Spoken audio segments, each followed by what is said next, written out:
L-għajjiet ġodda ta' Defni Caruana Galizia kienu mwieġba fil-pront bl-aħbar li Chief of Staff tal-Prim Ministru Keith Schembri u l-Ministru Konrad Mizzi se jibdew kawżi ta' libel meta nhar it-tnejn terġa' tiftaħ il-qorti.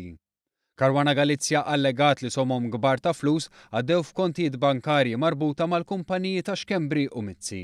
Xi ħaġa li ċaħdu t-tnejn li huma meta qalu li se jtolbu lil-libel li jinstemaw b'urġenza. Fis-tqarrija Keith Schembri fisser dak li kitbet Caruana Galizia bħala allegazzjonijiet fabbrikati li qed terġa' tagħmel fil-konfront tiegħu. Jekk hija tant ċerta minn dak li qed tgħid għandha istess taqbel mal-urġenza biex il-provi ta' dak li qed tgħid tkun tista' tressaqhom malajr fil-qorti. Min jagħmel allegazzjonijiet għandu dmir jissostanzjahom għal Schembri. Schembri innota kif it-taħwit intern fil-Partit Nazzjonalista se jiftaħ staġun ta' gideb u aħbarijiet foloz.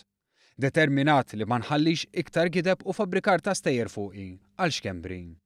Caruana Galizia allegat ukoll li f'Settembru 2015 Konrad Mizzi mar l-uffiċċju ta' Pilates Bank f'Taxbix. Dawn l-allegazzjonijiet huma foloz intqal fis-tqarrija ta' Mizzi bi spjegazzjoni skjetta.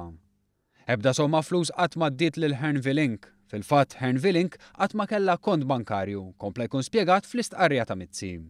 Defni Caruana Galizia qed tikdeb sfaċċatament, kompla jingħad. L-istqarrija għamlet ukoll referenza lejn kif waħda mill-ikbar kumpaniji ta' awditjar fid-dinja, Crowe Horwath, għamlet audit tal-kumpanija ta' Mizzi u Trust fin New Zealand u din ikkonfermat dak li kien qalu fosthom li l-istruttura li kien għamel kienet maħsuba biss bħala trust tal-familja u li ma kien hemm l-ebda kontijiet bankarji bħala parti mit-trust jew il-kumpanija.